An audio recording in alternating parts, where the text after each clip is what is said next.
Bien, es importante para que se tenga toda la información, aunque ya se ha dicho, pero hay que insistir. Esta es una etapa, el que se pueda contar con el apoyo de la gente, como siempre, para que juntos se mejoren los centros de salud. 11,000 centros de salud, que son los encargados de atención primaria, vamos, el primer nivel de atención. Una comunidad, una colonia, tiene su centro de salud, tiene su médico, en algunos casos van a haber dos, y es como aquí se ha dicho, lo preventivo, es el primer contacto, es el médico más cercano, la doctora, el doctor más cercano a la gente, que tiene lo básico. En muchos casos, estos centros de salud estaban abandonados, no tenían ni médico, y donde había médico era de lunes a viernes. Por lo general, médicos que iban a hacer servicio social. Ahora, en estos centros de salud van a haber médicos todos los días. Por eso la contratación de médicos, de miles de médicos general y de enfermeras. Desde luego que en todos estos centros de salud tiene que haber medicamentos. Esa es otra tarea, que no falten los medicamentos. Regresando, lo que ahora se les está entregando a los comités es para el mantenimiento del centro de salud, porque estaban completamente en el abandono. Es para comprar sillas y que se puedan sentar los pacientes y sus familiares. Es para pintar el centro de salud, incluso para que tengan insumos de salud básicos, alcohol, algodón, lo más elemental. Pero eso lo maneja el comité de salud del pueblo de la colonia, ese recurso. Imagínense ustedes si lo manejamos de manera central, los gobiernos, ¿cómo llegan los apoyos para 11,000 centros de salud? Pues no llegan. Era lo que pasaba con las escuelas. ¿Cuándo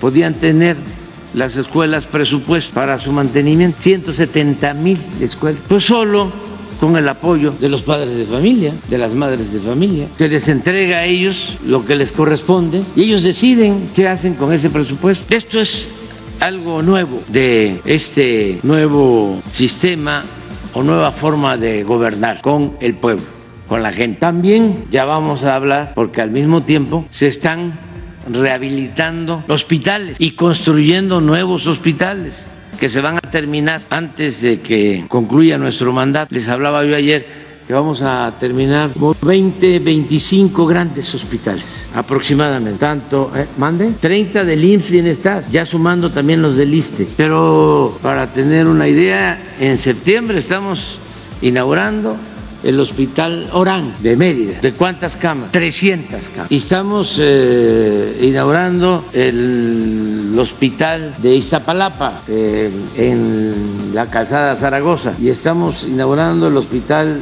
de Puebla, en San Alejandro. Y estamos inaugurando el Hospital de Ciudad Juárez. Y estamos inaugurando el Hospital IMSS Bienestar de Tlapa, Guerrero, y estamos inaugurando el hospital de Tuxtepec, y así. Pero ya estamos hablando ahí del segundo y de tercer nivel de atención. Ahí ya no solo son médicos generales, especialistas, y nos costó mucho trabajo conseguir los médicos y los especialistas que requerimos para los 11,000 centros de salud.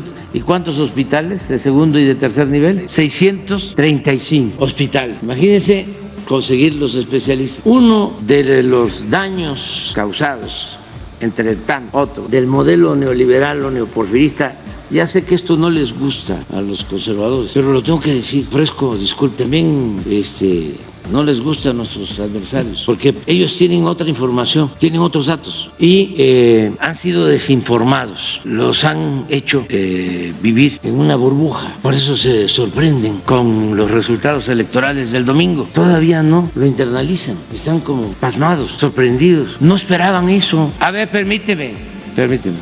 No esperaban eso. ¿Por qué no lo esperaban? Porque creyeron todas las mentiras difundidas por los que se sentían dueños de México y que se dedicaban a saquear al país. Y esos oligarcas pues tienen sus mecanismos de control y de manipulación. Y muchos, de buena fe, se creyeron todo lo que les transmitieron de manera tendenciosa. Entonces, no les gusta, pero fue un desastre el modelo neoliberal. Y fíjense el papel de la manipulación. ¿Qué fue lo que trataron de sembrar en la mente de los mexicanos?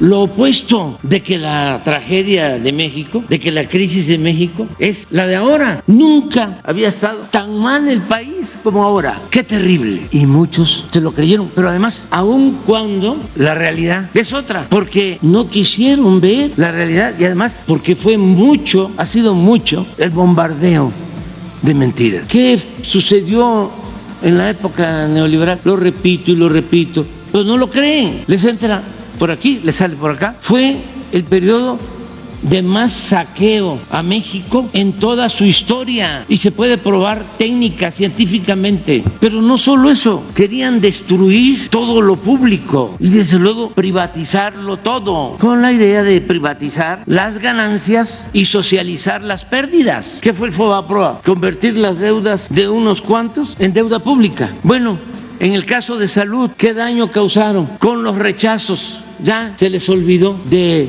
que presentaban examen para ingresar a las escuelas de medicina y rechazaban a los jóvenes con la mentira de que no pasaban el examen de admisión, cuando no era cierto. No era que no pasaran el examen de admisión, es que no había cupo, no había espacio, no había presupuesto, porque estaban promoviendo el que estudiara solo el que tenía para pagar colegiatura. Siempre lo he dicho, no estoy en contra de la educación privada. El que tiene para pagar colegiatura en una escuela privada está en su derecho, pero el Estado está obligado a garantizar la educación pública, gratuita, de calidad en todos los niveles escolares. ¿Desde cuándo empieza esta política privatizadora? Desde Salinas, cuando Zedillo era secretario de Educación, que reforman el artículo 3 para limitar la educación pública gratuita solo al nivel básico y dejar al mercado la educación media superior y la educación superior. ¿Qué pasaba? Miles de rechazados cada año. ¿Cuál es el resultado de esa política? Pues que aunque no lo quieren aceptar, hoy en México todavía no tenemos, a pesar del esfuerzo que hemos hecho, los médicos que necesita el país, pero mucho menos los especialistas que necesita México. Fíjense el daño que causaba. ¿Cómo es que vamos a poder tener todos los especialistas en los hospitales para garantizar el derecho a la salud? Bueno, aumentamos al doble las becas de especialistas. ¿Saben que cuando tomamos esa decisión, y aquí está el doctor Alcocer, decir vamos a abrir más, vamos a incrementar al doble las becas para que se puedan especializar más médicos? Recibimos cartas de protesta de asociaciones de médicos especialistas y me consta, desde que entramos al gobierno, no voy a olvidar lo primero que hicimos, porque esto lo teníamos pensado desde el inicio, pero llegó la pandemia y tuvimos que actuar en emergencia. Pero recuerdo muy bien que recorrimos en el 2019 80 hospitales del IMSS Bienestar. Estuvimos, y recuerdo que estuvimos en 3 hospitales del IMSS Bienestar de Yucatán, y en ninguno de los 3 había pediatra, y así en general, porque además no tenemos todos los especialistas y por distintas razones que respetamos. No cualquier especialista se quiere ir a un hospital, a una zona marginada. Hemos ahora ampliado las becas, tenemos más especialistas, más estímulos. Se abrió la posibilidad de que si un especialista del seguro ya estaba jubilado, pero todavía estaba en condiciones de seguir atendiendo pacientes, que se les contrataba sin quitarles su pensión. Y también queremos agradecer, que esto tampoco les gusta nada a nuestros adversarios, pero esto es un asunto que tiene que ver con la salud de nuestro pueblo y es un derecho humano, no es un asunto ideológico. Contratamos médicos especialistas en Cuba. Tenemos firmado un convenio con el gobierno de Cuba y quiero aprovechar para agradecerle mucho al pueblo hermano de Cuba, a su gobierno, por el apoyo que ha significado el que nos estén ayudando con estos médicos especialistas que están en la Sierra de Nayarit, en Campeche, que están en Colima, que están en todos lados, y van a llegar otros. Este es un proceso que va a concluir en su etapa final en septiembre. Pero estamos trabajando al mismo tiempo en varios aspectos. Por ejemplo, también estamos terminando de resolver todo lo que es el abasto de medicamentos y la distribución de medicamentos. Saben que habían hospitales como en el Estado de México, donde la farmacia del hospital estaba privatizada y habían contrato con empresas, ni siquiera laboratorios o médicos especialistas o empresarios vinculados a la salud, no, traficantes de influencia, políticos corruptos vinculados con medios de manipulación. Entonces es importante que se conozca todo esto y que ojalá, lo digo de manera sincera, nuestros adversarios, no estoy hablando de los dirigentes, porque ellos tienen un propósito muy definido. A ellos lo que los mueve es el dinero y lo que no quieren es dejar de acrecentar sus privilegios. Entonces ahí no hay mucho que hacer, pero sí hay mucha gente de clase media que ha sido muy manipulada, que me gustaría llamarlos sinceramente a la reflexión, a buscar argumentos, a no dejarse engañar y también a que no abandonen el principio filosófico, humanista del amor al prójimo, que no alberguen odio, que hay que tenerle respeto y mucho amor a nuestros semejantes. Ayer estaba yo viendo, a ver si lo encuentras por ahí, no sé si sea cierto, si exista la persona, pero es muy ilustrativo de hasta dónde puede llegar un pensamiento, vamos a decir, fanático, para que se entienda mejor. Por lo general no es un pensamiento del pueblo, incluso de la gente que no está con nosotros, pero que pertenece a las clases populares, sino por lo general es de gente de arriba. Además, que ese es el otro fenómeno que hay que analizar bien, de quienes supuestamente tienen más nivel académico. Por eso siempre hablo de que una cosa es la educación y otra cosa es la cultura. No precisamente el más educado es el más culto. Pero a ver si no encuentras donde dice: ya no le voy a dar propina al mesero. A ver si lo encuentras, porque me llamó mucho la atención. Ya no voy a darle nada al viene. ¿Quién sabe si es real? Además, ni siquiera pongamos al autor de ese mensaje. Pero sí, hay que entender los fenómenos. Y luego me tocó ver a un conductor de radio que la verdad yo no odio, no tengo enemigos, tengo adversarios. No quiero tener enemigos, no quiero odiar a nadie. Pero sí me preocupa actitudes, ¿no?, de gente que tiene una función de informar, que es una función pública. O sea, lo retuiteó una persona. Sí. Eso no es de ninguna persona. Pero como propaganda. Unidos por México. A partir de hoy ya no le daré propina al viene. Ya no le dejaré el 10% al mesero. Ya no voy a darle al limpiador irisas. Ya no voy a donar cuando haya un desastre natural o terremoto. Ya no le voy a dar 10 pesos al cerillo del súper, aunque sea adulto mayor. Ellos votaron por Morena, que les ayude Morena. Pero esta es una. Hay respuestas de la misma gente, brillantes. Cada quien pues que haga sus conclusiones. Pero hay un conductor que tampoco lo voy a poner, pero que dice, refiriéndose a la virtual candidata, la virtual presidenta, dice: la odio, no quiero ni verla, no quiero. Una cosa tremenda de descomposición.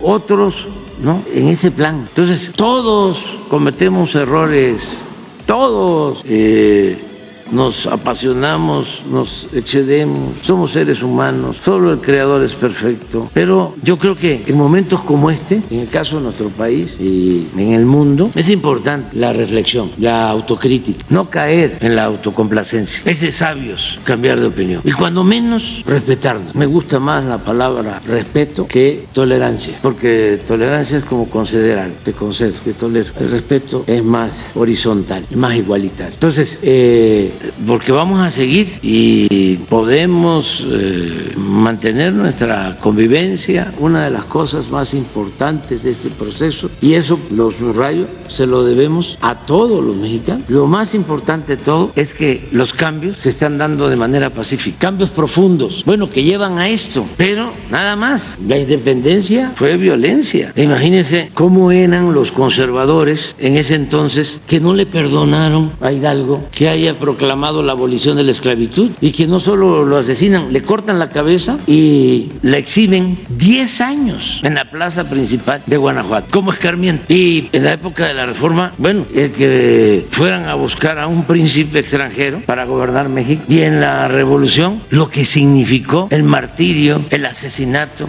de los Madero, y odio, porque suele pasar que cuando el que lucha por la libertad, por la justicia, por la democracia, pertenece a la misma clase dominante, es mayor el odio, o sea, se sienten traicionados.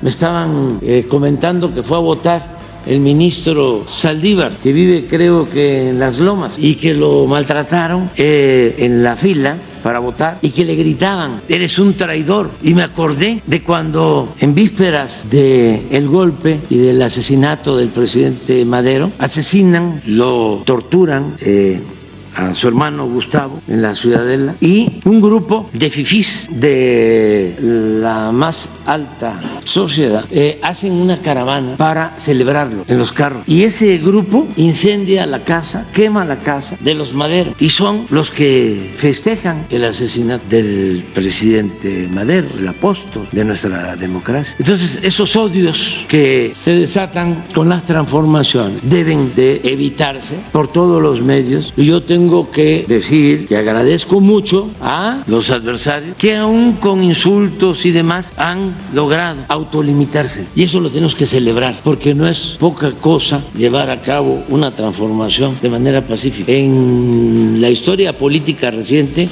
el que intentó hacerlo de manera pacífica fue el presidente Allende, y él fue de los precursores de los cambios por la vía electoral y por la vía pacífica. Y en ese entonces era muy difícil de que se aceptara de que podían llevarse a cabo cambios de manera pacífica. Por eso fue una canallada lo que le hicieron, porque buscaba la transformación de manera pacífica. Él dejó ese ejemplo, y nosotros tenemos que seguir fortaleciendo nuestra democracia que se está consolidando, y siempre apostar a la vía pacífica y legal, y nada de violencia a todos los mexicanos, todos los mexicanos, porque ahora se dio un paso adelante importantísimo. Es un ejemplo mundial. Fíjense, cuando hablábamos de la manipulación, ¿no? Porque esto no es solo un asunto de México, de los medios de información de México, no, es mundial. Yo pensaba que la frase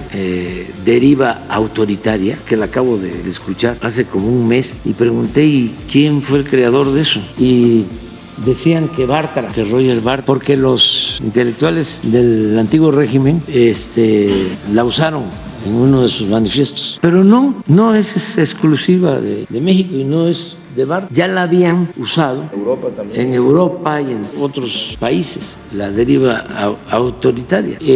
Bueno, no es un fenómeno de México. Pasa que aquí no pudieron, porque, con todo respeto, el pueblo de México es mucha pieza, y tampoco creían lo que decía y repetía una y mil veces, de que el pueblo de México es de los pueblos más politizados del mundo. Entonces, ¿qué pasa? Por ejemplo, vienen los observadores internacionales de la OEA y de todos los organismos, la Unión Europea, y vienen así, ¿no?, a ver un México en llamas de violencia, y se quedan un día, 2 días, 3 días con toda libertad, y se van, y en todos los informes dicen: las elecciones fueron ejemplares. Y hay un observador chileno que dice: me llamó mucho la atención que en las casillas no habían soldados, porque en Chile hay carabineros en las casillas cuidando. Y aquí un proceso ciudadano, donde llegaron los representantes de los partidos, los integrantes de las mesas, ellos se organizaron y se instalaron prácticamente todas las casillas. Por cierto,